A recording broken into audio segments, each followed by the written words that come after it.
Tegasasa tatagenan teh ngandal tela bigoirihi tegas salian Allahi geus ngandal tengan ka Allah tawakkaltu 'ala Allah wala haula wala quwata illa billahil aliyil. Urang mah nu mantak teu tawakal ka Allah kurang kayakinan ka Allah, sebab urang mah kayakinanana kana benda. Urang mah tawakalna kana dahar, mun teu dahar aing mah ripuh. Tawakalna kana jabatan, mun teu boga jabatan riweuh. Tawakalna kana pangkat, mun teu boga pangkat luce aing mah. Tawakalna teh kana makhluk-makhluk jeung ciptaan-ciptaan benda-benda Allah. Jauh ka Allah. Mukmin sejati wa 'ala rabbihim yatawakkalun. Tawakalna ka Allah. Lamun urang geus bisa tawakal ka Allah, hiji nu mere gagah Allah atuh mani ka Allah. Anu mere kuat saha Allah atuh mani ka Allah. Nu mere hirup saha Allah atuh mani ka Allah mun tayangna. Ari ditanya mah nu mere hirup teh saha Allah, nu mere sehat saha Allah atuh kunaon urang ngoluyur ka rumah sakit. Itu si Allah lah di mana? Ngomong Allah, ngeluyur ke rumah sakit, bolon sia mah. Bener-bener Allah ka Allah segala rupa. Nu mere kuat sa Allah. Kunaon atuh urang neangan kekuatan di luar Allah? Ka Allah mah. Mukmin sejati wa 'ala rabbihim yatawakkalun. Tawakal mentak ayalah makom tawakal. Hayang datang ke makom tawakal teh mencapai teh mungkin setahun, mungkin 2 tahun, mungkin 3 tahun. Itu ge lamun di ropea, lamun teh di ropea mah tawakal dengan sakadar di bibir daong dek Mekah kakarak bismillah tawakkaltu 'ala Allah. Geus dibaca ge tawakkaltu 'ala Allah eta tasbih aya duitan karah. Tawakal kana duit. Urang mah tawakal teh kana duit. Tawakal teh kana benda, tawakal ka kendaraan, tawakal ka jabatan, tawakal ka sawah, tawakal ka pagawean. Aing malamun teu digawe di kumaha dahar, berarti tawakalna lain ka Allah ka pagawean. Aing malamun teu tani atuh geus moal ka urus anak itu, atuh berarti tawakal kana tani. Aing malamun teu dagang atuh geus acak-acakan hirup aing mah. Tawakalna kana dagang berarti kos kitu. Urang mah selalu kitu, Pak. Aing malamun teu ceramah atuh moal boga duit tawakal kana ceramah. Geus sekarang itu bae urang mah teu ka Allah wa 'ala rabbihim yatawakkalun. Nah iyalah bisa ngomongna doang orang sieun ka Allah can aya tambah iman can karasa tawakal ka Gusti Allah can karasa lantaran ieu mah pagawean batin sedangkeun batinna teu diolah ku urang lamun nempo seorang kiai nempo seorang ulama anu geus ngabogaan ilmu batin tenang kadeuleuna urang nempona bae geus senang geus tenang tentrem kakarak nempona bae sebab naon hatena wajilat qulubuhum Allah nu dipake kasih hatena selalu tambah iman per hari hatena tawakkaltu 'ala Allah urang deket jeung kiai nu model kos kitu kabawa urang senang tenang warawal bazar lan ngariwayatkeun sapa Imam Bazzar wa Ibnu Majah lan Ibnu Majah Umar bin Umar saking Umar anin Nabi saking Kangjeng Nabi sallallahu alaihi wasallam qol ala ngucap ya Kangjeng Nabi ngucap ilaban ma zaharatil fahishatu fi qaumin illa zahara fihim at-ta'un wal auja' ora lahir opo al fahishatu ka'alaan yana zina ing dalam kaum anjing lahir pihim ing dalam kaum opo penyakit ta'un lan pirang-pirang penyakit allati lam takun fi aslafi kang ora nana ya auja' ikut tetep ing dalam pirang-pirang zaman baheula atau kunone kaum wala naqasul mikyal wal mizan lan orang ngurangan ya kaum ing takran lan timbangan illa akhadhu bisinin syiddatil mu'na wa juri sultan angin ukhidu dan siksa ya kaum kalawan pirang-pirang tahun paila lan sangat biaya urip lan lacu teh pemerintah.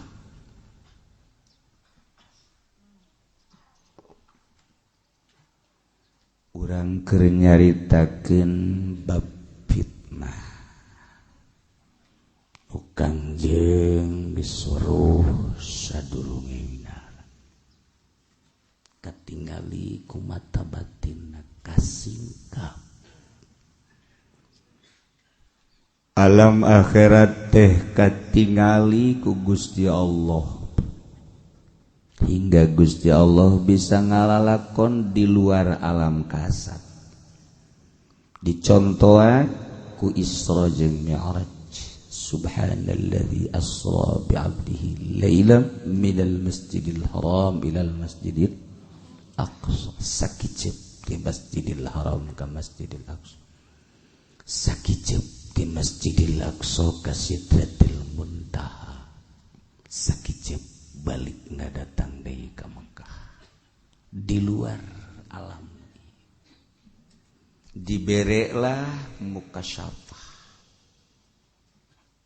sorga katingali, neraka katingali, di alam kubur katingali ku Kangjeng. Zaman pertahun-pertahunna ku Kangjeng katingali. Sayati zamanu bakal datang masa anu. Ulah kaget urang hirup di akhir zaman geus dicaritakeun ku Kangjeng Nabi bakal siga kieu.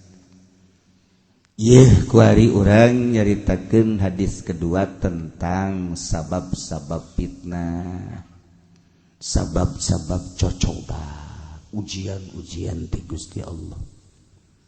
Urang kudu memperbaiki diri ketika ujian datang ti Gusti Allah, baik khusus ke urang maupun secara umum, nasional atau dunia. Peperangan anu terjadi di Suriah daek teu daek geus aya catetanana di Lauhil Mahfuz. Peperangan di Baghdad daek teu daek geus aya catetan jeung tulisan di Lauhil Mahfuz. Perangan di Yaman di Turki daek teu daek geus aya.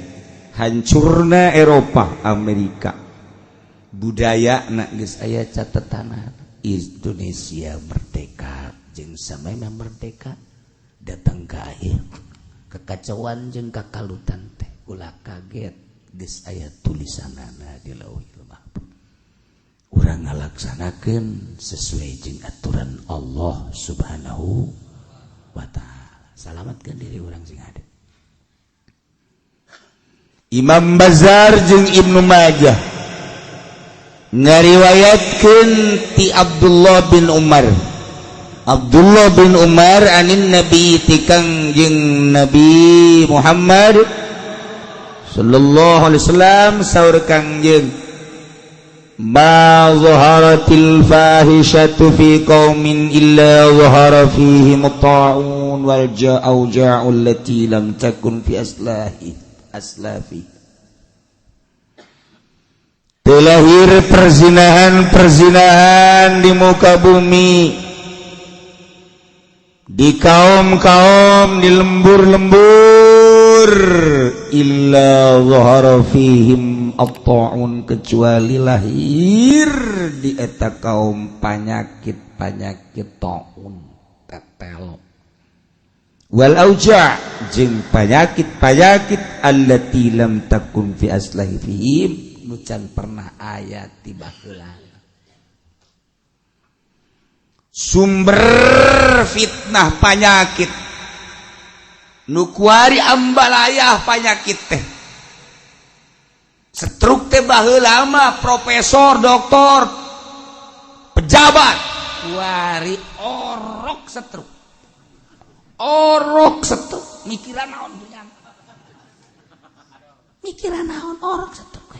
Masya Allah, penyakit anu non medis ambalaya geus puguh stres. Penyakit model kos kitu teh disababanana ieu kulobana perzinahan. Di mana geus lahir perzinahan di kaum geus puguh di Eropa mah dilegalkeun zina teh di Amerika dilegalkeun. Lamun urang ngadenge informasi nu balik ti Amerika balik ti Eropa baheula televisi di kota teh tayangan-tayangan blue film BF eta teh 10 tahun ka tukang anu baralik ti Amerika baralik ti Eropa dongengna seperti eta urang ka Amerika urang ka Eropa teu zina anggap malaikat lantaran naon tayangan-tayangan televisi na secara terbuka ge geus blue film urang lamun ningali di Amerika di Eropa eta kitu kartu gaple sabelahna endog sabelahna deui lain deh susu gambar-gambar perzinahan BF ekstil eta baheula di ditu kuari diperdayakeun di urang dijieun di Jakarta di Tangerang di Serang di Pandeglang TV layar terbuka urang ka Pandeglang gambarna kuari mah masih kene sawah kadu gunung gambarna tapi lamun ka Tangerang geus lain deui motor mobil gambarna teh helm nu karar itu kakara kos karar itu bae kos karar itu sakedeung deui coba ge ulah-ulah di Tangerang ulah-ulah di Jakarta ulah-ulah di Bandung Medan kota-kota bersat di Pandeglang bae deket Baduy moal kebal deui tayangan eta teh geus lain sawah pocongan jeung lain kadu salak lain nongol bret naon eta euy gede eta mah gede Zat nongol bujal weuy moal kebal deui urang teh kuari lalaunan dibawa ke Amerika dibawa ke Eropa dibawa negara anu geus hancur budayana zina geus legal di urang kuari geus dek dipermasalahkeun kumaha lamun lain anu boga duit mah ngamasalahkeun geus hese nah kuari teh geus lain lalagaan perzinahan di urang kuara lamun anu osok hudang ti peuting tapakur ka Gusti Allah merengket sieun lantaran SMP geus mulai ambalaya perzinahan naudzubillah min dzalik SMA masyaallah karim geus bugu karyawan-karyawati mah di dagara PNS emang kumaha kitu di pasar mata mah geus campur jeung jurig-jurig kontrakan hotel dan lain sebagainya emang kumaha gitu masyaallah baheula kula keur masantren di Cipanas bae ngaji falak di Cipanas di Papi di Kiai Jazuli eta teh tahun 80 pertama 84 kedua kali 80 gitu genep nah eta zaman harita kula ningali pemandangan orang Arab nu datang ka Cipanas geus puguh orang-orang gitu Cina mah nu datang masyaallah geus muringkak buru tahun sakitu komo tahun ayeuna mah urang ningali ka Cipanas geus disulap kuari teh geus jadi pasar Arab Cina geus leuwih teu heula di urang. Jualan apem teh geus biasa. Geus teu bisa dilarang tah geus eta mucikari lagi di Ambalaya atuh. Geus teu kudu di Cipanas, teu kudu di Bandung, teu kudu di Jakarta, Tangerang, di kampung mucikari geus Ambalaya. Baheula mah ngadenge nu mabok teh cuman di Bandung, di Jakarta, di Surabaya, Yogyakarta. Nu mabok teh sakadar wirihaip Magadon nu kos karari itu hungkul wari ekstasi geus diproduksi dikirim di Cina ka urang lalaga kuari geus Ambalaya murah masalahna mulah diproduksi dek dihancurkeun otak-otak bangsa Indonesia ti mimiti budak keneh kuari geus alalajur geus teu berpikir ke arah akhirat teu berpikir ke arah positif negara acak-acakan teh dianggap hiburan ku jana sebab otakna error wari terus makin kadieuna. Weuy, atuh urang ngadenge berita teh kiriman ti Cina Ambalaya. Lain dibalikeun deui kapan dikirim deui ka dieu. Dikirim deui encan produksi di urang. Produksi. Polisi unggal poe nangkepan jelema tapi teu anggeus-anggeus datang ka kuari. Nyaho salah polisi, nyaho salah masyarakat. Teu anggeus-anggeus datang ka kuari. ieu tangkap ieu beulem timbul deui ieu tangkap ieu beulem timbul deui ieu tangkap ieu beulem ieu timbul deui teu hukum nu jelas di Indonesia seperti kos kitu ieu mah keur carita kerusakan akibatna mabok ya zina akibatna mabok ya maling akibatna mabok ya kos kieu lah nagara teh aja. Nah efek recek Kangjeng Nabi lamun geus loba mabok loba zina lamun geus timbul perzinahan bakal diproduksi geus diproduksi engke bakal diturunkeun penyakit anu eueuh di zaman baheula penyakit taun mah keur sehat krebek bae tetelo okos hayam ku tetelo golepak engke bakal terjadi seperti itu penyakit gogolepakan sehat payah tepuguh penyakit da jeung penyakit tuh di zaman baheula akibat loba perzinahan hiji nomor kedua fitnah teh wala naqasul mikyal wal mizan ila ukhidhu bis-sinin syiddatil mu'nah wa juri sultan lamun pedagang geus ngurangan takran geus ngurangan timbangan geus eueuh nu jala lujur teu pati ngurangan takaran jeung timbangan ila ukhidhu kecuali bakal disiksa bisinin ku tahun-tahun paila wa syiddatil mu'nah jeung mahal biaya hirup bakal dibere mahal biaya hirup di urang kuari teh makmur Indonesia teh maih masyaallah melak naon bae naon nu teu jadi atuh di urang mah nu garing bae ge jadi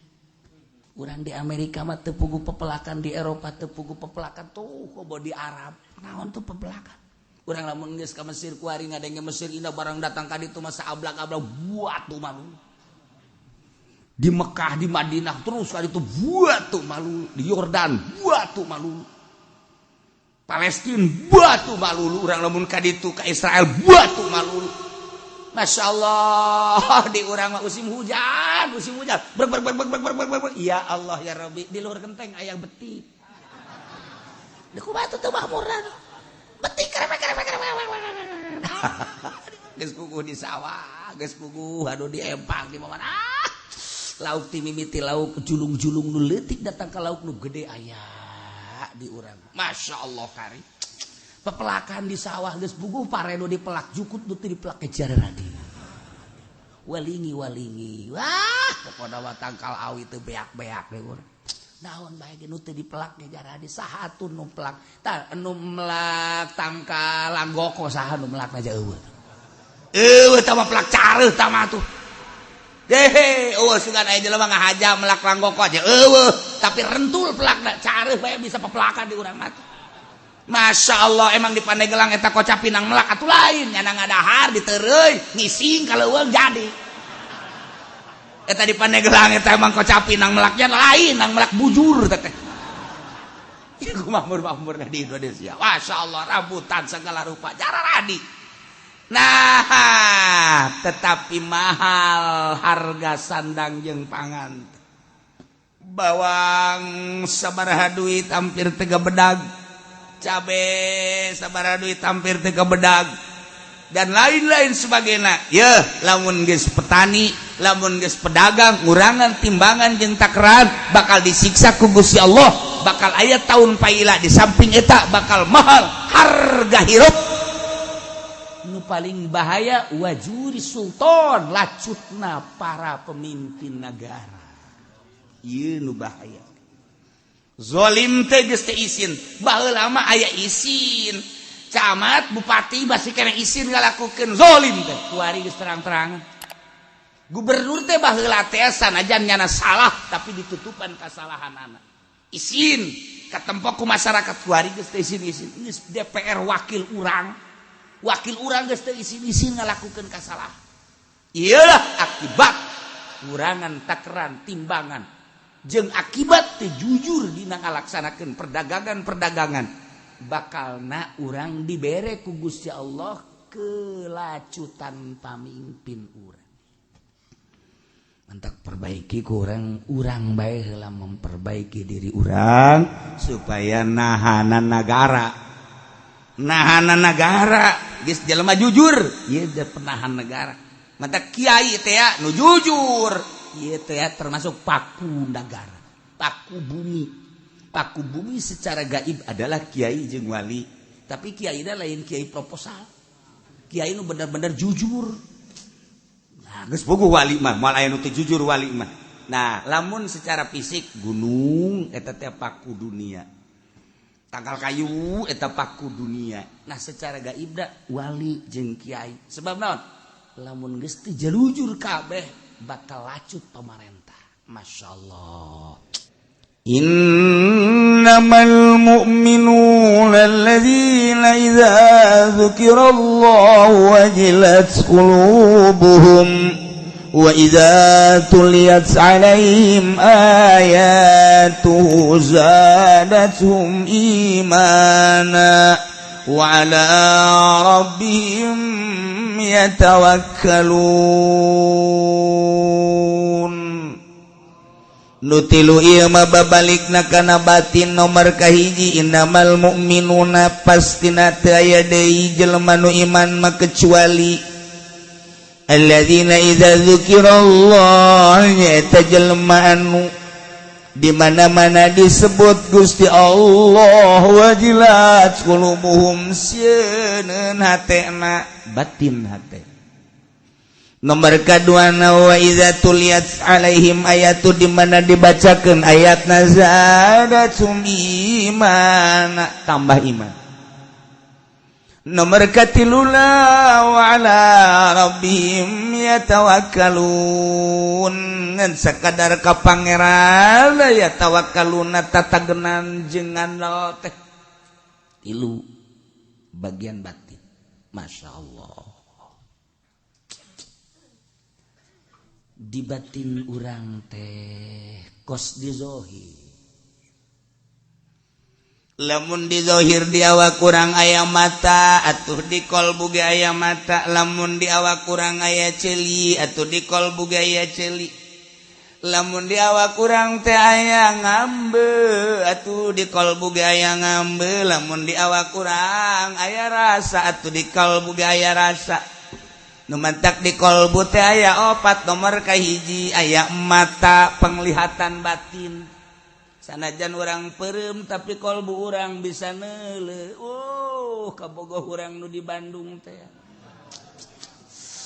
anu hunung nelitik aya handapeun bibir teh masyaallah anu lamun ku urang disapanyana selalu senyum teh ada kadeuleuh mata hate kadeuleuh ya Allah ya Rabbi mata hate anu orang boga kabogoh hiji di orang Lampung teh anu putih kadeuleuh Lampung na di ditu teh beuh lamun geus nyarekan muringkak bulu adeuleuh kuat teh di samping eta deui horenganan boga karate nyanana deui urang pernah datang ka dinya main sikat beuh dampal sukuna kana pipi kabayang kadeuleuh urang ngapeureum kadeuleuh ku mata hate lamun di diri urang aya mata orang di kolbu ge aya mata disebutna mata hate aya ceuli aya denge hate masyaallah pendengaran hati aya deui pekerjaan hati aya deui rasa hati mata pekerjaan ambe termasuk di jerona mata rasa aya perasaan ieu nu sok diolah ku ahli thariqah ngolah nu opat dek ngahadirkeun mata penglihatan hati dek ngahadirkeun mata pendengaran hati dek ngahadirkeun mata perasaan mata perlakuan hati termasuk umba ambe mata terakhir mata rasa hati iyalah lamun urang encan boga nu opat eta can diolah mah moal bisa ketika kurang diolah can hadir mah sarua we ketika geus hadir masyaallah engke timbul perasaan hadirna Allah timbul engke perasaan-perasaan deket da urang jeung Allah timbul engke perasaan-perasaan asa didenge ku Allah asa neuleuh ka Allah mata batin deuleu ka Allah asa dideuleukeun ku Allah ngadenge ka Allah asa didengekeun ku Allah. Masyaallah karim ngahadirkeun perasaan-perasaan eta lah moal aya sakolaanana moal aya universitasna moal aya pendidikan biasa eta mah kudu tafakur ku hiji kudu tafakur nomor kedua kudu jihad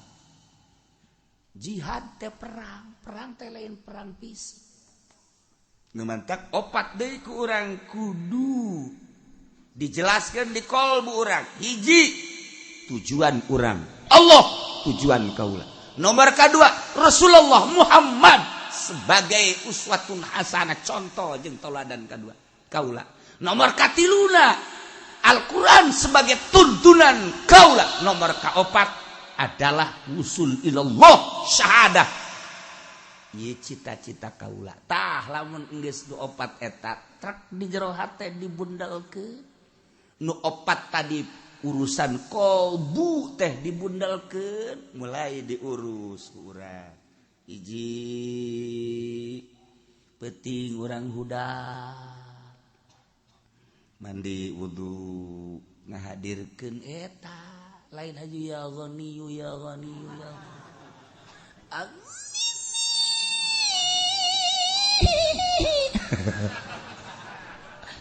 jurig da wakos itu beres iya engke cerdas dibere ilmu laduni ilmu ma'rifatullah caang hate urang kapanggih jeung dunia hina teh hayang ngaji bae silaturahmi bae dipertanyakeun ke di jero hati aya di sia ngaji rek naon dunia hina ku sia kunaon diojol jeung Al-Qur'an goblok sia urang nyarekanan awak urang tolol sia awak kunaon leuleumpangan dengan berkat malu berkat goblok sia pantaukeun huru urang ka tembok jeker beres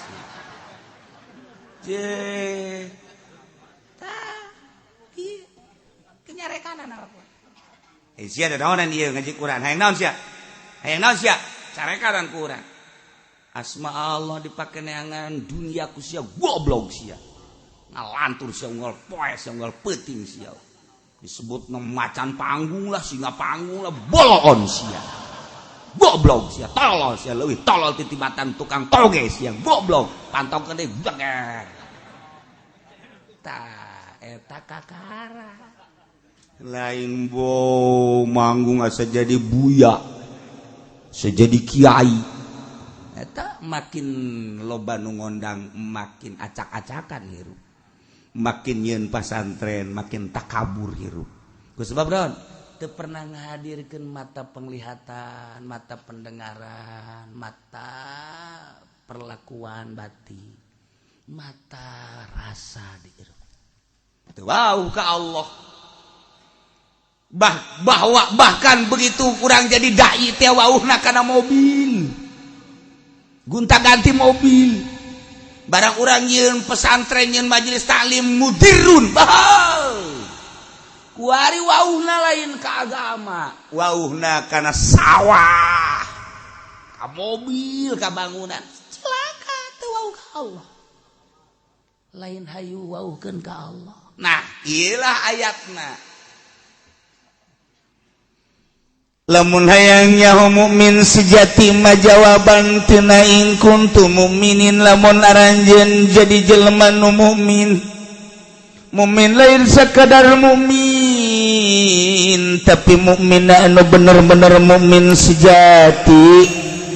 Anu kajen kukumaha ge ieu teh bener-bener ngarealisasikeun nurut ka Gusti Allah jeung Rasulna ati Allah wa rasulah kumaha ceuk Allah jeung kumaha ceuk jeung Rasulna bae mah kajen kukumaha ge hirup teh ieu teh asa dibabawa jeung diatur ku Gusti Allah cek Gusti Allah ngaler-ngaler cek Gusti Allah ngidul-ngidul cek Gusti Allah salat-salat cek Gusti Allah puasa-puasa bari jeung lillah cek Gusti Allah perang teh sieun paeh lantaran nu nitah nage Gusti Allah waktu ngawujudkeun nage urang teu mesen ku ari titah perang titah ngalawan merangan kabatilan rela nyawa dicabut ku nu bogana lillah mukmin sejati. Tah, iyalah konsepna. Innamal mu'minuna pasti nari jelema nu mukmin al kamilun al iman tegasna nu salampurna imanna mukmin sejati nu zahiran wa batinan alladzina idza dzukirallahu yatajalma mukminin nu di mana disebut Gusti Allah yakni wa'iduhu ancaman Gusti Allah wajilat qulubuhum numantak lamun jelema bodoh mah moal diangkat jadi wali sebab disebut ancaman Allah teh nyaho kos kumaha ancaman Allah kudu nu pinter. Urang lamun nyaritakeun Soeharto nyaho keotoriteran Soeharto sieun ka Pak Harto. Urang lamun ngadenge Bung Karno nyaho lantaran sebagai proklamator Indonesia nyaho urang. Sebut Pak Harto tak hate aya sieun Inggris disebut Bung Karno rasa cinta anu menggebu. Sebut Jokowi terserah ente terserah ente presiden urang sararea terserah itu mah apa sieun ente ke apa ka Jokowi apakah berani terserah ente tah saya suserian goblok. Tah, ieu teh urang lamun disebutkan, dak urang carita da begitu ngadenge suara Abu Jahal, kagambar ku urang kabiadaban Abu Jahal. Ketika urang ngadenge Firaun. Dah satoreng Firaun. Jak kuari di aya Firaun horengna. Benerus emang Firaun itu paeh datang ka kuari. Eueuh tuh aya sarua Abu Jahal itu modar, apakah Abu Jahal kartu aya? Sarua jeung kampung Kangjeng Nabi maut, apakah Kangjeng Nabi pupus atuh henteu aya jaloba warasatul anbiya tanpa pamrih. Urang ngadenge seseorang jawara baheula teh jawara pohara jasa di negara urang. Biasa negara lah sakampung urang bae. Eta mah jawara tukang bobok, tukang tarok, tukang nyingkabkeun andro. Sok ngaliangan liang orok teu beres.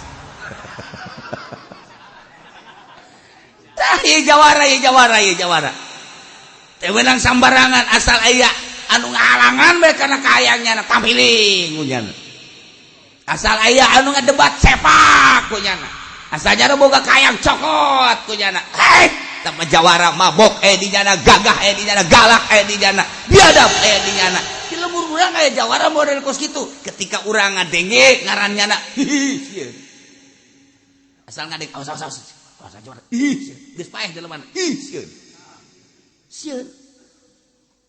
Budak leutik bae anak urang teh bisa dipake, bisa dilalagaku jawara eta. Ulah cari. Jawara itu. Haju cicing bae. Anak urang di mobil curi. Cari siapa? Polisi. Anak urang. Polisi sieun heran teh anak urang. Ieu anak kula bae keleutik ngamuk di mobil urang ke Lembang. Cari bae sia-sia deh. Tuh polisi sia. Eta nalurina eta asup ka jero kolbu masyaallah. Padahal mah urang teu nyaho polisi teh acan ngabejaan ka eta budak teh polisi teh galak, polisi teh aya anu bageur, polisi teh. Tapi eta budak asal, kieu tuh, aya polisi. Tapi cicing kana. Berarti eta nang Allah kan polisi teh jahat. Tah ieu mah kan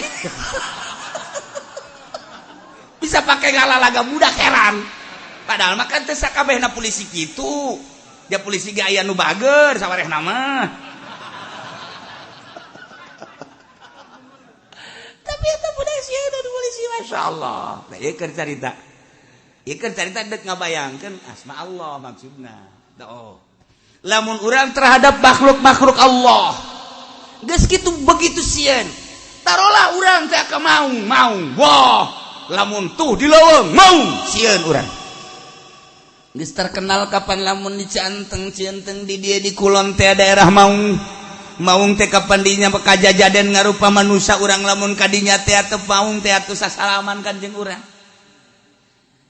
didinya teh kapan aya inohongna urang lamun datang kadinya ka inohongna urang teh kapan bisa nyambat maung bisa meuli maung negara Banten teh lain sambarana besi urang dek hayang boga maung ayo ka dieu tampung ku aing ayo diantar ku aing ka ditu hayang maung gede hayang maung leutik aya babani Banten bisa meuli maung urang lamun Garut kamari aya leuweung sancang ka ditu eta teh daerah maung baheula Siliwangi tilem teh tah di leuweung sancang blek teu muncul deui kuari kapan sok ajajanen maungna maung putih sok keluar eta teh maung anu ngahuni di leuweung sancang wah geus bugu di Lampung mah maung malulu tah mah di Jakarta maung ngarupa jelema ngerekam sia kayak rupana polisi, rupana abri, rupana PNS mau malulu. Eta mah jelema ngan jiwa jelema mau. Cak nu di imah teh cak pamajikan, lain di Jakarta bae salaki aing mau. Ada kitu onam tah mah tinggal dirasakeun we ku sia Neng. Malah mah campur macan salaki kula mah. Udah leuweung tah katawan sapari. Ketika orang di daerah Orai mah lawang mobil orang di biasa bae aman. Komo tah maka embe mah terus ka sagala nanaon ge aman-aman bae. Tapi begitu dekat daerah Maung, wow di ditu ge dikunci. Jendela ge ditutupkeun. Sebab naon? Sieun. Neuleundan doang memang. Maung keur hees bae urang sieun. Maung keur hees urang sieun.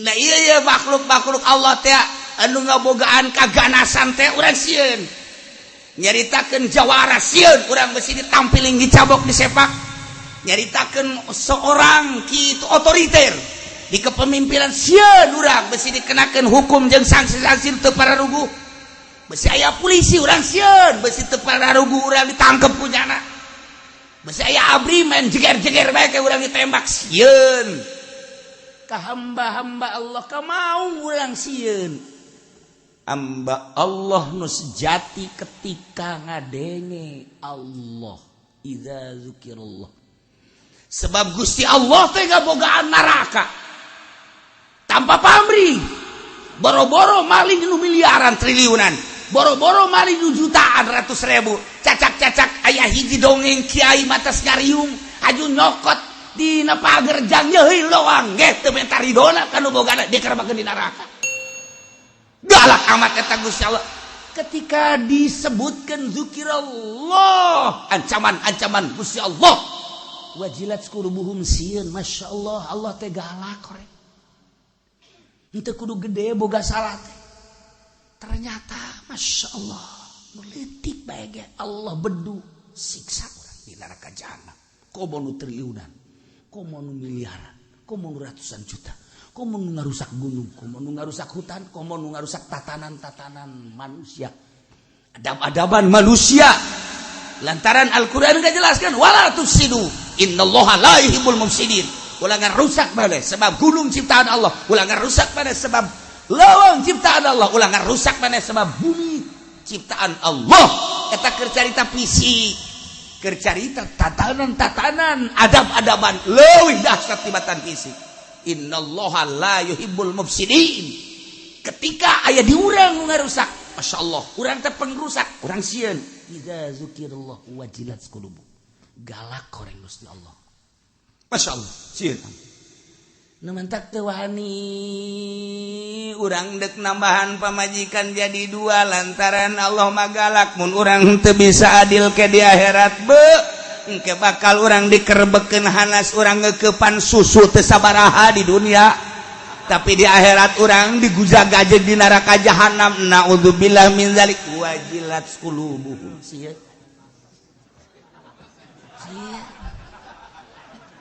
nah ketika orang dek nambahan mobil ieu teh mobil urang geus anggeus ku ari teh dek nambahan deui tapi henteu terjangkau maningan urang ngeridit bae ieu teh ngeridit teh sing ada sia lantaran eta teh riba haram sia ketika Allah benduan dikerabekeun si Anas teh sabaraha urang numpakan Avanza, numpakan Kijang Fortuner, geus jagona urang numpakan Lexus jeung Baby Ben, atau belah ditula urang naik mobil anu urang nu teu nyaho melekna teh.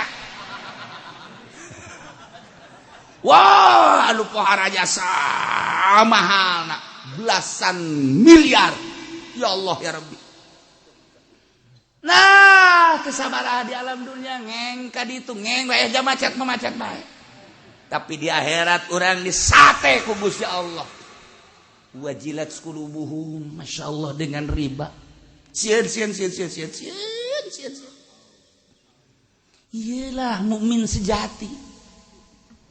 Nomor kahiji mukmin sejati teh alladzina idza dzukirallah, nyata di mana-mana disebutkan ancaman-ancaman Gusti Allah teu kudu triliunan miliaran ratusan juta, sagede ceuhil bae ge kudu digebruskeun ka neraka jahanam. Wajilat qulubuhum, sieun hatena. Sebab naon? Di jero hatena. Hate makan bagian batin geus aya mataan. Asa kadeuleuh dahsyat neraka jahanam. Kadenge jeritan dahsyatna penghuni jahanam. Kerasa dahsyatna kekeliaran bulak-balik di neraka jahanam. Wajilat qulubuhum, masyaallah. Sieun. Sebab nyaho karena kedahsyatan ancaman Allah Subhanahu wa taala. Urang dagang lamun henteu ngaco angel kasugi. Ngaco mulai rada dioplos-oplos. Karung ayam dioplos. Bisa untung bisa anu tadi da kauntungan teh meureunana ieu teh 5 juta 10 juta lamun normal, tetapi lantaran teu normal bisa naik 15 juta 20 juta leg-leg ku sia. Kok kauntungan sia pakai beli mobil lah ku sia, tapi di akhirat sia kawas sia di kulub sia ancul-anculan. Wajilat qulubuhum. Naon hartina mobil, naon hartina duit, naon hartina jabatan, naon hartina kakayaan, aing ke bakal dikulub mah di neraka jahanam. Naudzubillah min dzalik. Wajilat qulubuhum. Aturan mah teu dibayangkeun kitu sih. Bayangkan urang kagalakan Gusti Allah lamun urang ngadenge maung bae ge sieun mesti dikerekep kunaon ka neraka teh sia. Lamun urang ngadenge otoriterna pemimpin bae urang sieun salah kitu teh salah kitu, sieun urang kehilangan jabatan, kehilangan tahta, jeung kehilangan segala-galana kunaon ka neraka teh sia. Ya Allah ya Rabbi. Nah, wajilat qulubuhum, mukmin sejati nu di mana disebut Allah teh kadenge kadahsyatan, kadeuleuh kadahsyatan, karasa kadahsyatanana. Wajilat qulubuhum. Maka sia kunaon murung bae kunaon. Si sebenarnya jangan. Tayang. Kunaon cenah sia de kawin sabulan deui. Emang kunaon itu? Insyaallah. Kadadengkeun bae bebene aing nyarekan aing. Oh, pohara jasa teh. Aing mah geus bebeakan kanyana. Pamahugi aing geus beureunan jutaan ratus juta, tapi nyana ka aing. Tayang. Emang saya kurang. Nampilin geus lain make leungeun suku ka aing.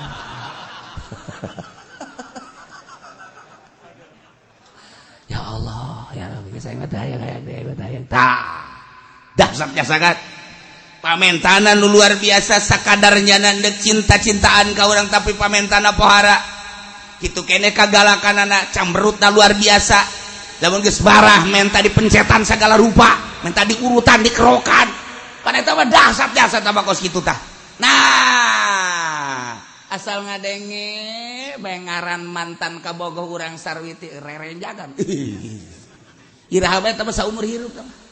Saumur hirup urang geus kawin deui jeung sasage ngadenge mantan kabogoh. Teh hayang. Dahsyat. Eta sabab urang pernah dinyerikeun. Lamun ka makhluk Allah bae urang rerenjagan kunaon atuh ka ancaman Allah, siksa Allah, jahanam Allah urang teu pernah rerenjagan. horenganan urang can ngabogaan mata hati, mata penglihatan, mata pendengaran, mata perlakuan jeung mata rasa can boga can jadi mukmin sejati. Ketika urang geus kabogaan eta urang jadi mukmin sejati sebab lawan idza dzukirallah wajilat qulubuhum, di mana disebut Allah kadege kadeuleu karasa ancaman Allah wajilat qulubuhum silna. Kitulah mukmin sejati nomor kahiji. Wa idza tuliyat alaihim ayatuh, di mana-mana dibacakeun ka manehana ayat Allah, zadatum imana, tambah iman cekang jeung Nabi. Al imanu yazidu wa yankus, iman teh kadang-kadang tambah kadang-kadang kurang. Iman teh kepercayaan orang ka Gusti Allah yazidu wa yankus, kadang tambah kadang kurang. Urang contoh leutik we urang dahar sangut si anjur nu seungit make tauco, aya jengkol ngora digoreng, aya nu atahna, sambal cibiukna aya, gabus yang nu seungit ya aya, peda beureum aya, di samping daging bistik jeung sop teh aya. Masya Allah, pamajikan keur meujeuhna kadeuleu kurang sehat. Ya Allah, senyum-senyum ka urang, anak urang 2-3 dirinya seserian, urang beudahar eta alhamdulillah nage ngageleget alhamdulillah ya rabbil alamin. Ieu keur carita zahir bae, eta kan bersyukur ngaranna yazid tambah. Menang sabulan dahar sanguna wadang boro-boro aya tauco jeung sambal, aya lauk ge teri nu kos paku heuras. Pamajikan geus teu bisa ditanya manyun bae, anak gering mangkaning di rumah sakit teu boga duit, dahar didinya boro-boro ngageleger goblok ge dahar, sial di dahar. Wayankus kurang syukuran. Urang mah kana kos kitu tah urusanana urusan zahir bae dibawa ka batin. Dahar ngeunah ngageleger, dahar teu ngeunah meng pelehe. Baju bagus ngageleger alhamdulillah na bersyukur, baju soek meng pelehe. Kendaraan bagus ngeunaheun ngageleger, kendaraan jore meng pelehe. Urang mah kos kitu bae. Sebab lain mukmin sejati. Ketika mukmin sejati teu kapangaruhan ku urusan dahar nginum pake jeung kendaraan, teu aya urusan tambah urusan zahir. Anu engke urang bakal ninggalkeun eta mobil mewah, pae tinggalkeun, sawah ratusan hektar, pae tinggalkeun ku urang, baju ngebereng, boh loba jasa, baju kebesaran urang di lamari, pae ditinggalkeun, pamajikan nu bahenol modar ditinggalkeun ku batur deui. Ya Allah, mukmin sejati mah teu urusan. Di mana-mana dibacakeun wa idza tuliyat alaihim ayatuhu zadatum imana. Tambah-tambah iman. Emang kunaon gitu? Lantaran ayat-ayat suci Al-Qur'anul Karim teh kapan ayat eta teh kalamullah. Ai Allah teh kapan anu khaliqus samawati wal ardi ma bainahuma, anu nyiptakeun langit katut eusina bumi katut eusina jeung antara langit jeung bumi. Wabeh ciptaanana ieu aya kalamna yakni Al-Qur'anul Karim. Beuh urang bisa maca Al-Qur'anul Karim kalam Allah, masyaallah. Anu di jero kalam teh loba jaminan-jaminan surga Allah, masyaallah. Urang kakarak maca surat ti kabogoh bae ge ya Allah ya Rabbi kanda tercinta. Setelah suratmu aku baca, terharu membaca suratmu. Dengan demikian aku ingin membalas bahasa cintamu. Sebetulnya sebelum engkau mengatakan cinta, Aku telah mengatakan dulu di Lauhil Mahfuz apa gombal lagi lebih gombal deh itu mah. Lebih duluan aku mengatakan cinta kepadamu pan pahara jasa eta. Jangan engkau mengatakan terima cintaku, sebab sebelum engkau menyurati aku telah menerima cintamu. Engkau telah tahu dari lirikan mata aku. Waduh. Tidak usah engkau ucapkan bahasa itu, cukup dari senyumku. Ambo budak. Gombal tak surat. Begitu kurang dibaca, masya Allah. Dikadadakan kau, masya Allah.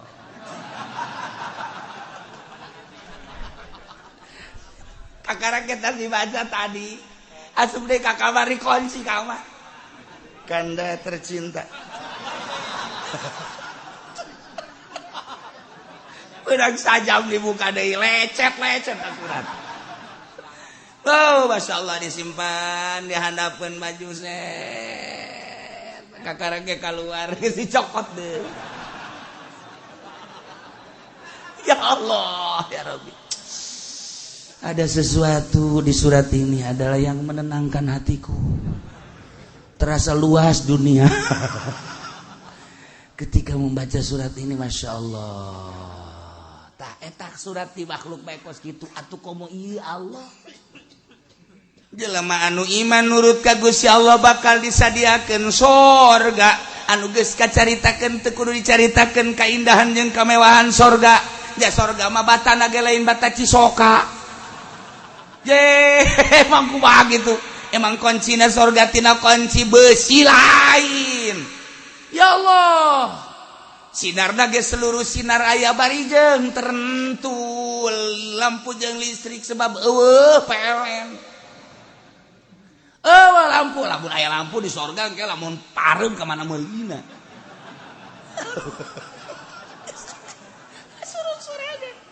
Masya Allah karim. Kunaon atuh urang ai maca Quran, kunaon henteu seindah maca surat ti kabogo goblok tolol. Hulu siatan tolol. Ai surat ti kabogo mani geus ditangkep surat lagi. Surat doang. Surat. Kunaon ai ka Quran itu sebab urangna encan boga ukuran iman sejati. Ketika orang jadi iman sejati, masya Allah. Inna Al-Quran teh aya sanjungan-sanjungan jeung jelema mukmin cek Gusti Allah. Ketika sia iman ka aing, sia nyebutkeun Allah, aing bersama sia. Sia maca Quran aing bareng sebab eta kalam aing. Urang maca Quran berarti bareng jeung Allah. Ieu kurang ieu, keur dibaca ieu. Kurang keur didengekeun, urang keur bareng jeung Allah. Nu batak jembar urang teh. Jembar teu boga perasaan kumaha. Beres gaji hutang numpuk deui.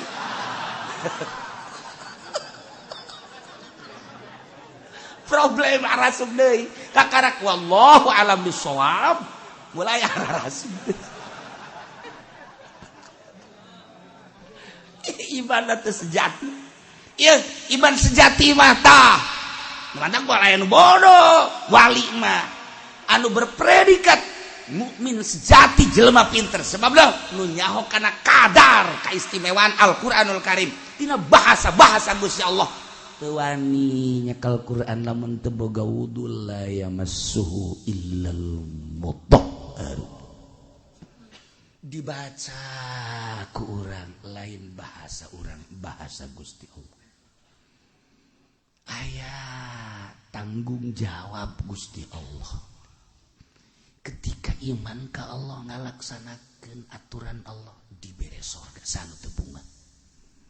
Ketika orang maca Al-Quran, baca Quran, sia keur maca ayat aing bahasa aing aya di dieu. Sia nyebut asma aing Allah sia teu nyaho ketika dibacakeun zikir aing aya di dieu. Lamun urang geus boga rasa deuleuh hate denge hate jeung rasa hate, masya Allah ketika dibaca ayat suci Al-Quranul Karim, ayat tanggung jawab martabat jeung keindahan sorga, tambah hate urang teh iman urang. Tuh bacakeun Al-Quran wa idza tuliyat 'alaihim ayatuhu di mana dibacakeun ayat Gusti Allah zadatsum imana tambah iman ku tambah-tambahna iman ketika aya nu mencaci maki mencerca Al-Qur'anul Karim panas urang nyawa tarohana membabi buta masalah paeh ngabelaan Al-Qur'an masalah belaan Al-Qur'an ngabela Allah teu kudu dibela saekeun sugut sia paing sia aing ngabela aing lantaran Allah nitah Allah mah teu kudu dibela cenah ya Allah mah gagah kunaon ngabela Allah kadieu semut sia ku aing sia saekeun sia prak gelut eleh urang lain urusan menang jeung eleh tetapi zadatsum imana tambah iman masyaallah karim dimumule ku urang Al-Qur'an nu manta Qur'an dibaca ditutup ku urang ditenden ge kudu dipangluhuran diwadahan ku urang mun aya mah wadahna teu disletingan baheula mah make kanjut undang make wadah baheula mah keur kula leutik keneh Qur'an teh dimumule masyaallah dipangieunkeun wadahna asupkeun zat kuari mah geus eta turutan ka Haji Pendi geus banget Quran baca asupkeun sletingan tenden di luhur antep satahun teu dibaca-baca geus disletingan rapih lain aja disletingan teu dibaca-baca tah mah penghormatan doang asal aya nu nyokot ulah geus disletingan antep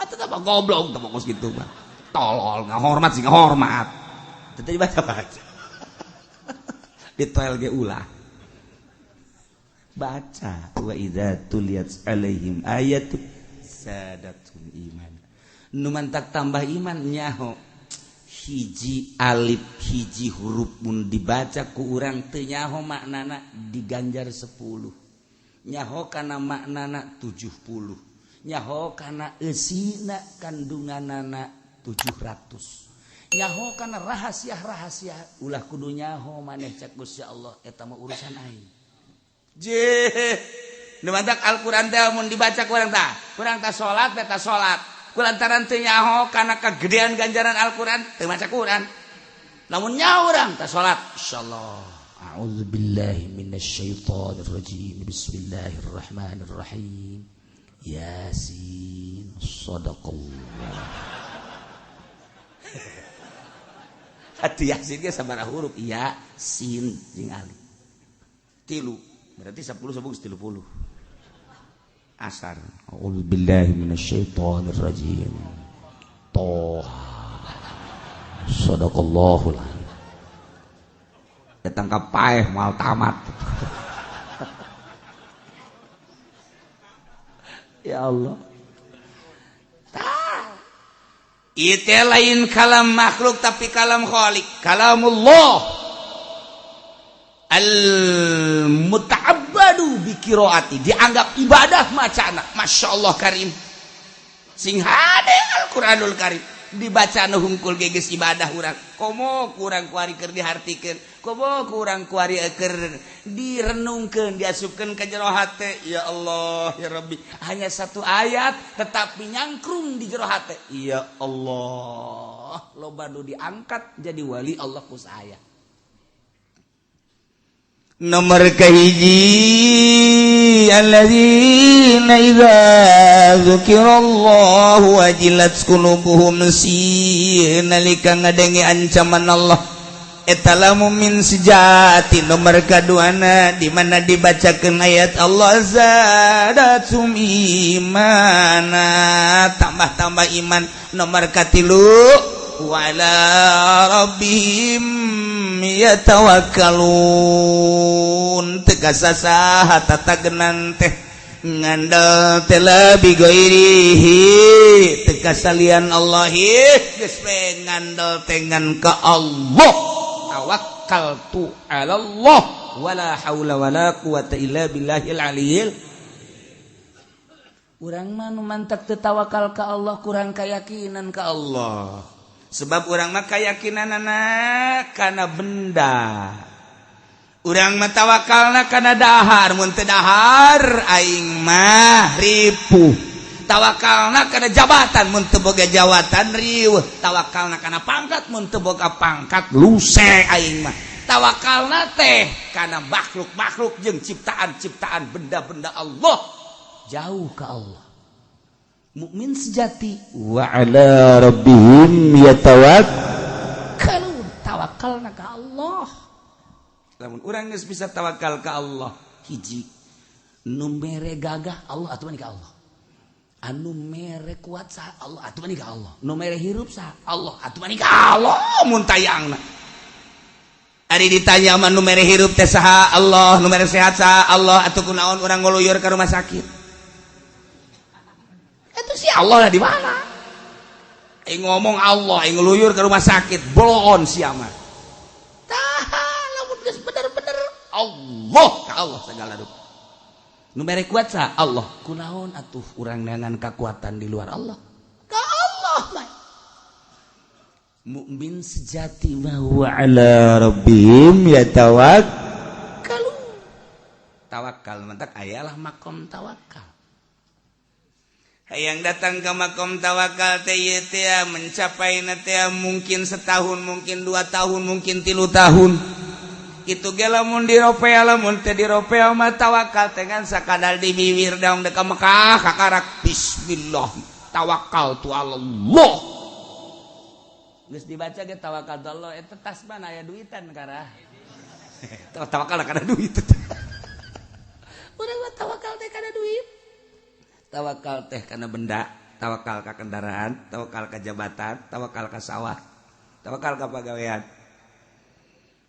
Aing malah mun teu digawe di kumaha dahar, berarti tawakalna lain ka Allah ka pagawean. Aing malah mun teu tani atuh geus moal ka urus anak itu, atuh berarti tawakal kana tani. Aing malah mun teu dagang atuh geus acak-acakan hirup aing mah. Tawakalna kana dagang berarti kos kitu. Urang mah selalu gitu, Pak. Aing malah mun teu ceramah atuh moal boga duit tawakal kana ceramah. Geus sekarang itu bae mah teu ka Allah wa ala rabbihim yatawakkalun. Nah iyalah bisa ngomongna doang urang sieun ka Allah can aya tambah iman can karasa, tawakal ka Gusti Allah can karasa. Lantaran ieu mah pagawean batin, sedangkeun batinna teu diolah ku urang. Urang lamun nempo seorang kiai, nempo seorang ulama anu geus ngabogaan ilmu batin, tenang kadeuleuna. Urang nempona bae geus senang. Geus tenang, tentrem kakarak nempona bae. Sebab naon? Hatena wajilat qulubuhum, Allah nu dipake kasih. Hatena selalu tambah iman per hari. Hatena tawakkaltu ala Allah. Urang deket jeung kiai nu model kos kitu kabawa urang. Senang, tenang. Inilah bagian batin 3 mukmin sejati. Bagian zahir 2, alladzina yuqimunas shalah wallahu a'lam. Warawal Bazzar lan ngariwayatkeun sapa Imam Bazzar wa Ibnu Majah lan Ibnu Majah Uman ibn Umar saking Umar anin Nabi saking Kangjeng Nabi sallallahu alaihi wasallam god alai ucap ya Kangjeng Nabi ngucap ilaban ma zaharatil fahisyatu fi qaumin illa zahara fihim at-ta'un wal auja'. Ora lahir opo al-fahisyatu ka'alaan yana zina ing dalam kaum anjing lahir pihim ing dalam kaum opo penyakit ta'un lan pirang-pirang penyakit allati lam takun fi aslafi kang ora nana ya auja' ikut tetep ing dalam pirang-pirang zaman baheula atau kunone kaum. Wala naqasul mikyala wal mizan lan orang-orangan ya kaum ing takran lan timbangan illa akhadhu bisinin syiddatil mu'na wa juri sultan angin ukhidu dan siksa ya kaum kalawan pirang-pirang tahun paila lan sangat biaya urip lan lacu teh pemerintah.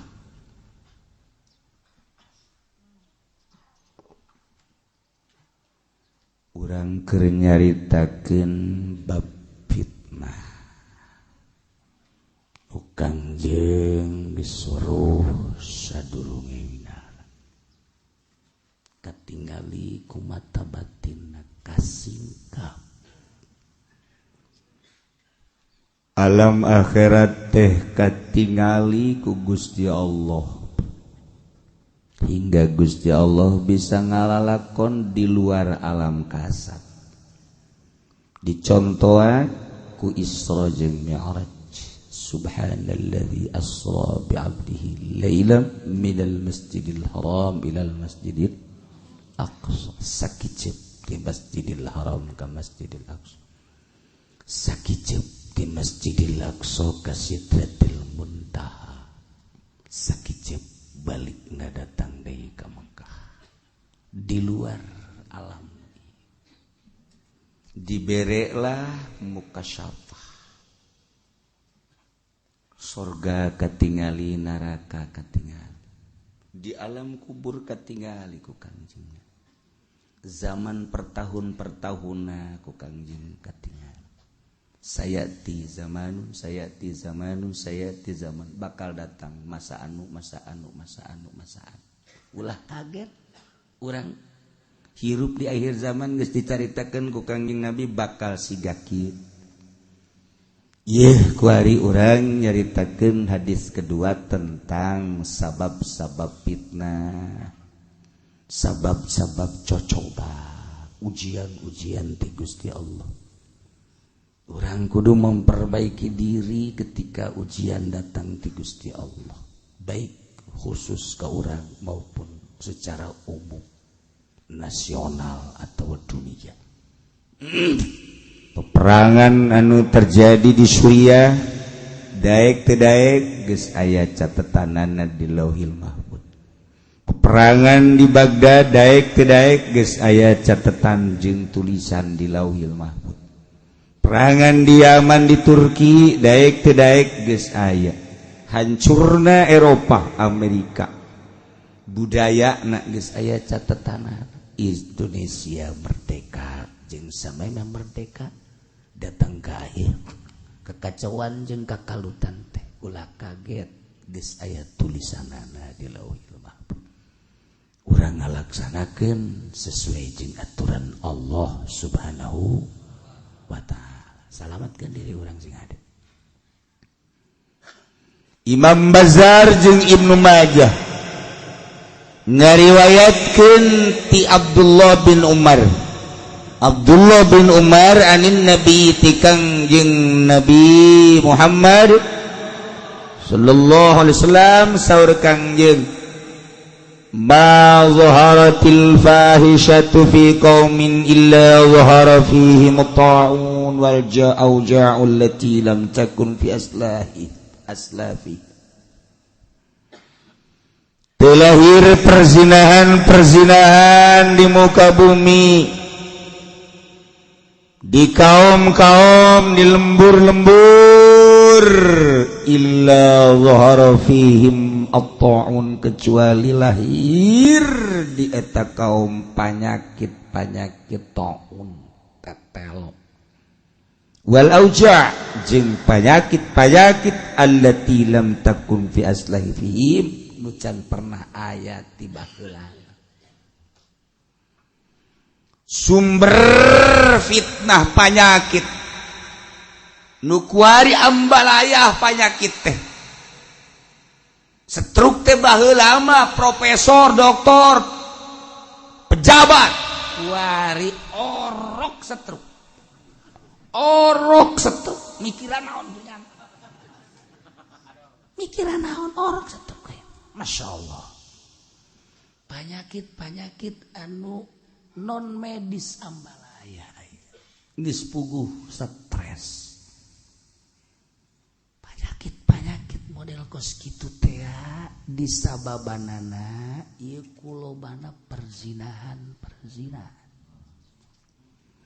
Di mana geus lahir perzinahan di kaum-kaum geus puguh di Eropa mah dilegalkeun zina teh, di Amerika dilegalkeun, lamun urang ngadenge informasi nu balik ti Amerika balik ti Eropa baheula televisi di kota teh tayangan-tayangan blue film BF eta teh 10 tahun ka tukang anu baralik ti Amerika baralik ti Eropa dongengna seperti eta urang ka Amerika urang ka Eropa teu zina anggap malaikat lantaran naon tayangan-tayangan televisi nah secara terbuka ge geus blue film. Urang lamun ningali di Amerika di Eropa eta itu kartu gaple sabelahna endog sabelahna deui lain deh susu gambar-gambar perzinahan BF ekstili eta baheula di ditu kuari diperdayakeun di urang di Jieun di Jakarta di Tangerang di Serang di Pandeglang TV layar terbuka urang ka Pandeglang gambarna kuari mah masih kene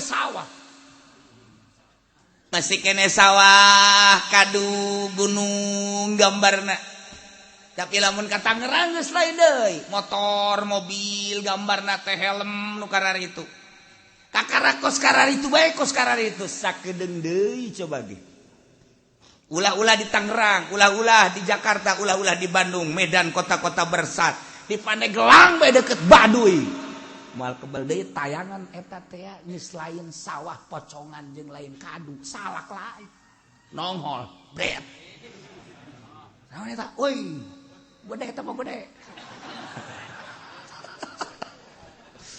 Zat, nohol bujal, woi, mal kebal deui. Urang teh kuari lalaunan dibawa ke Amerika, dibawa ke Eropa, dibawa. Negara anu geus hancur budaya, zina geus legal di urang kuari, geus dek dipermasalahkeun kumaha, lamun lain anu boga duit mah ngamasalahkeun geus hese. Nah.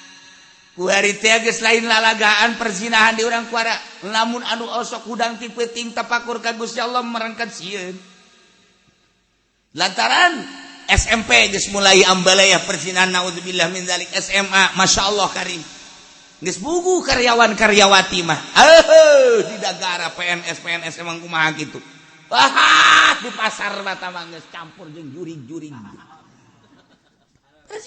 kontrakan hotel dan lain sebagainya emang kumaha gitu masyaallah baheula kula keur masantren di Cipanas bae ge ngaji falak di Cipanas di Papi di Kiai Jazuli eta teh tahun 80 pertama 84 kedua kali 80 kitu genep nah eta zaman harita kula ningali pemandangan orang Arab nu datang ka Cipanas geus puguh orang-orang kitu Cina mah nu datang masyaallah geus muringkak buru tahun sakitu komo tahun ayeuna mah urang ningali ka Cipanas geus disulap kuari teh geus jadi pasar Arab Cina geus leuwih teu heula di urang jualan apem teh geus biasa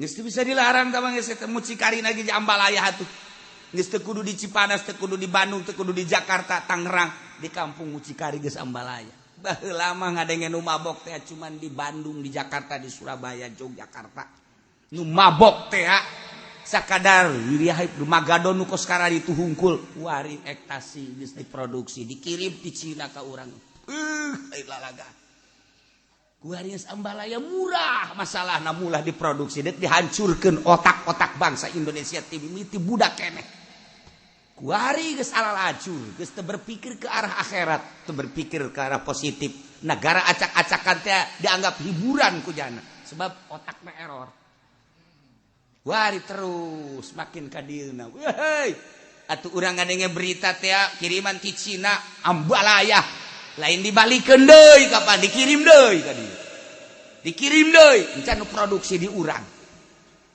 produksi polisi unggal poe nangkepan jelema tapi teu anggeus-anggeus datang ka kuari nyaho salah polisi nyaho salah masyarakat teu anggeus-anggeus datang ka kuari ieu tangkap ieu beuleum timbul deui ieu tangkap ieu beuleum timbul deui ieu tangkap ieu beuleum ieu timbul deui hukum jelas di Indonesia seperti kos gitu.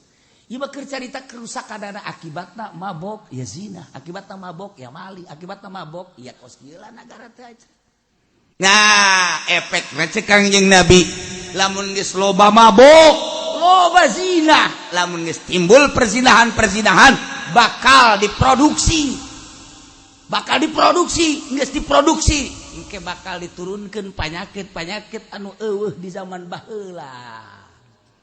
Penyakit taun mah keur sehat krebek bae. Tetelo okos hayam ku tetelo. Golepak engke bakal terjadi seperti itu.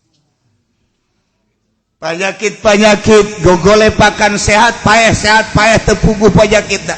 Jeung penyakit tuh di zaman baheula akibat loba perzinahan. Hiji, nomor kedua fitnah teh. Wala naqasul mikyal wal mizan ila ukhidhu bis-sinin syiddatil mu'nah wa juri sultan. Lamun pedagang geus ngurangan takran, geus ngurangan timbangan, geus eueuh nu jalalujur, teu pati ngurangan takran jeung timbangan, ila ukhidhu kecuali bakal disiksa bis-sinin ku tahun-tahun paila wa syiddatil mu'nah jeung mahal biaya hirup. Bakal dibere mahal biaya hirup di urang kuari teh makmur Indonesia teh maih masyaallah melak naon bae naon nu teu jadi atuh di urang mah nu garing bae ge jadi. Urang di Amerika mah teu puguh pepelakan, di Eropa teu puguh pepelakan, tuh kobo di Arab naon tuh pepelakan. Urang lamun geus ka Mesir kuari ngadenge Mesir indah barang datang ka ditu mah saablak-ablak buat tuh malu. Di Mekah, di Madinah terus ka ditu buat tuh malu, di Yordan buat tuh malu. Palestina buat tuh malu, urang lamun ka ditu ka Israel buat tuh malu. Masya Allah di urang mah musim hujan brek ya Allah ya Rabbi di luar genteng aya betik. Deku batu teu makmuran. Betik geus puguh di sawah, geus puguh anu di empang di mana. Lauk ti mimiti lauk julung-julung nu leutik datang ka lauk nu gede aya di urang. Masya Allah kari. Pepelakan di sawah geus puguh pareno dipelak jukut nu teu dipelak kejar radi. Walingi. Wah, pokona mah tangkal awi teu beak-beak we urang. Naon bae ge nu teu dipelak kejar radi saha atuh nu pelak. Tah nu melak tangkal anggoko saha nu melak aja eueuh. Eueuh tah mah pelak careuh tah mah tuh. Dehe, sugan aya jelema ngahaja melak anggoko aja eueuh, tapi rentul pelakna careuh bae bisa pepelakan di urang mah. Masya Allah emang di Pandeglang eta kocap pinang melak atuh lain nyana ngadahar ditereuy ngising kaleuweung jadi eta di Pandeglang eta emang kocap pinang melaknya lain nang melak bujur teh ieu makmur-makmurna di Indonesia. Masya Allah rambutan segala rupa cara radi. Nah tetapi mahal harga sandang jeung pangan. Bawang sabaraha duit hampir 3 bedag, cabe sabaraha duit hampir 3 bedag, dan lain-lain sebagainya. Ya, lamun geus petani, lamun geus pedagang, ngurangan timbangan jeung takran, bakal disiksa ku Gusti Allah, bakal aya taun paila di samping eta bakal mahal harga hirup. Nu paling bahaya wajuri sultan, lacutna para pemimpin negara. Ieu nu bahaya. Zolim teh geus teu isin, baheula mah aya isin. Camat, bupati basi keneh isin ngalakukeun zolim teh. Kuari geus terang-terangan. Gubernur teh baheula teh sanajan nyana salah tapi ditutupan kasalahanana. Isin katempo ku masyarakat kuari geus teu isin-isin. Geus DPR wakil urang geus teu isin-isin ngalakukeun kasalahan. Iyalah akibat kurangan takran timbangan jeung akibat teu jujur dina ngalaksanakeun perdagangan bakalna urang dibere ku Gusti Allah kelacutan pamimpin urang. Mantak perbaiki ku urang bae heula memperbaiki diri urang supaya nahanan negara geus jelema jujur ieu teh penahan negara. Mantak kiai teh nu jujur ieu teh termasuk paku negara. paku bumi secara gaib adalah kiai jeung wali, tapi kiai lain kiai proposal, kiai nu bener-bener jujur. Nah geus bogoh wali mah moal aya nu teu jujur wali mah. Nah lamun secara fisik gunung eta teh paku dunia, tangkal kayu eta paku dunia. Nah secara gaib da wali jeung kiai, sebab naon? Lamun geus teu jalujur kabeh bakal lacut pamarentah. Masyaallah. Mudah-mudahan orang gabehan dibere jala lujur, dibere araradir, dijalujurkeun jeung diadilkeun pamarentah urang, dimurahkeun harga hirup urang, dijauhkeun tina tahun-tahun baila, sehingga urang aya dina katentreman, aya dina kamakmuran, aya dina jinawi. Barokati umil Quran Allah.